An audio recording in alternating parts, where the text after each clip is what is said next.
Mengapa penahanan habis? Karena sudah 2 kali berkas perkara dikirim, ditolak. Saling beda persepsi ya, yang satunya mengarahkan ke korupsi, yang satunya pemalsuan. Berkas perkara dikembalikan jaksa penuntut umum kepada penyidik kepolisian. Hal ini terjadi karena polisi dan jaksa belum sepakat terhadap jenis tindak pidana yang dilakukan dalam kasus pagar laut.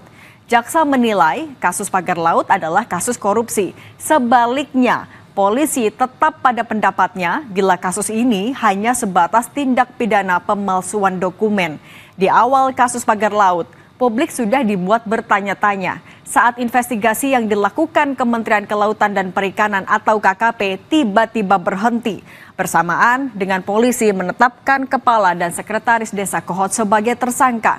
Sejak saat itu, siapa aktor utama di balik pembangunan pagar laut tidak bisa diungkap.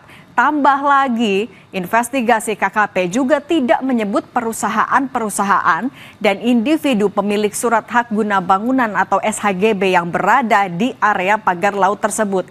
Karena kuat dugaan bila SHGB tersebut terbit berdasarkan dokumen-dokumen yang dibuat oleh para tersangka. Penegakan supremasi hukum serta kewibawaan negara dalam kasus pagar laut sebetulnya dalam posisi bahaya. Publik yang menunggu ketegasan aparat dalam penyelesaian kasus ini malah disuguhi kenyataan para tersangka bebas karena masa penahanan telah habis. Beda pendapat antara polisi dan jaksa dalam penyusunan berkas perkara adalah hal yang wajar. Tetapi jangan sampai perbedaan itu berlarut-larut sehingga memunculkan kesan adanya upaya membuat kasus pagar laut ini berhenti di tengah jalan.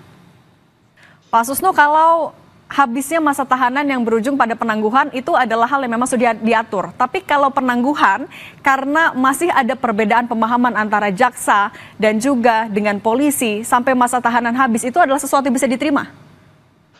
Ini yang agak aneh ya, yang menimbulkan pertanyaan, yang menimbulkan kekecewaan ya. Mengapa penahanan habis? Karena sudah 2 kali berkas perkara dikirim, ditolak dengan petunjuk agar kasus ini ditarik ke ranah tindak pidana korupsi. Nah, sedangkan Polri mengajukan pasal ini adalah tindak pidana pemalsuan 263. Sebenarnya ya, dari kacamata awam tanpa melihat, tanpa membaca berkas, tapi dengan mengamati apa yang tertayang di media bahwa jelas kasus ini tindak pidana korupsi.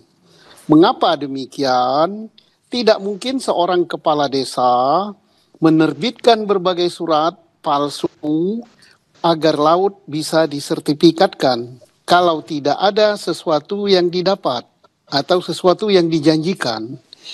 Dia adalah aparat melakukan tindak pidana, kemudian mendapatkan imbalan, itu diduga keras ada imbalan. Kalau tidak ada imbalan, ngapain magarin laut? Nah, itu sudah menjadi tindak pidana korupsi. Gampang sekali pembuktiannya.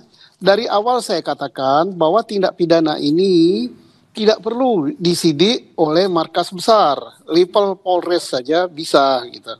Nah, apalagi awalnya jaksa sudah menyidik akan mengarahkan ke tindak pidana korupsi. Tapi Polri masuk juga. Tapi masuknya dengan tindak pidana pemalsuan yang tentu nantinya mengarah kepada tindak pidana korupsi. Nah, itulah karena terjadi silang pendapat, terjadi bolak-balik berkas, maka habislah masa penahanan. Timbul praduga dari publik, apakah habisnya masa penahanan ini disengaja supaya enak membebaskan daripada tersangka? Tetapi dugaan-dugaan itu ditepis bahwa pembebasan tahanan karena masa penahanan telah habis.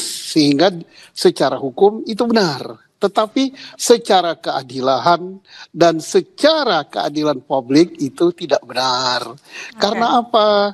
Kok 263 sampai selama ini gitu? Kok sudah diarahkan jelas korupsi, kok tidak dituruti? Padahal yang memberi petunjuk kan penuntut umum kan. Oke, kita tanya dulu ke Pak Anam, Pak Susno. Nah, ini Pak Anam sudah 2 kali bolak-balik berkasnya ini antara Kejagung juga dengan ke polisi. Kenapa? Memang karena ada perbedaan arti soal kerugian negara itukah yang membuat polisi tidak menggunakan pasal korupsi?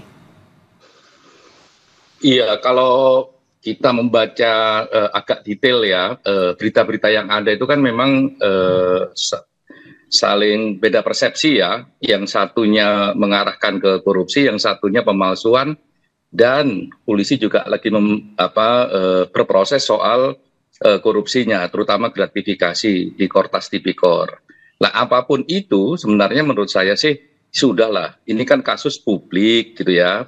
Semua orang secara kasat mata juga bisa merasakan denyut keadilannya. Oleh karenanya ya sudahin ini dengan cara ya duduk bersama aja, duduk bersama antara kepolisian dan kejaksaan, plus kalau perlu ya asistensi sama KPK misalnya. Ya karena memang pemalsuan kayak begini ini ya dekat dengan isu minimal dekat dengan isu gratifikasi yang itu di bawah ranah korupsi gitu. Karena ini kan Tapi kalau versi dari polisi ya ini sampai dilakukan penangguhan penahanan. Alasannya juga karena apa sih? ya karena masa tahanannya memang habis. Kalau tetap ditahan memang persoalan. Ya, tapi status tersangkanya kan masih tetap jalan, status penyidikannya tetap jalan. Nah, oleh karenanya penting bagi kepolisian dan kejaksaan untuk duduk bersama. Kalau perlu misalnya gelar perkara khusus misalnya begitu ya, libatin Kompolnas, libatin Komjak, misalnya begitu, untuk melihat sebenarnya ini apa sih ini persoalan utamanya. Jangan sampai misalnya kesannya itu ya kuat-kuatan institusi, dan itu kan nggak baik bagi penegakan hukum kita. Ya, polisi jadi nggak baik, jaksa juga dilihat nggak baik kalau terus-terusan begini. Nah, kalau misalnya kalau ini berdasarkan penjelasannya, detailnya kami belum tahu. Kalau penjelasan polisi, Bareskrim itu kan kalau ditarik ke mana ke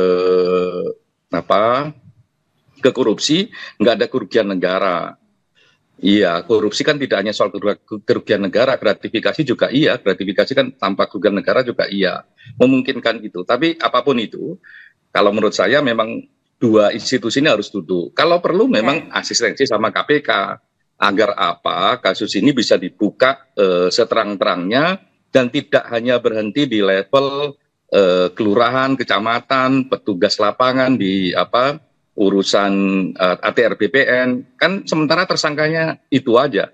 Padahal kalau lihat skema kepentingan nggak mungkin berhenti di situ.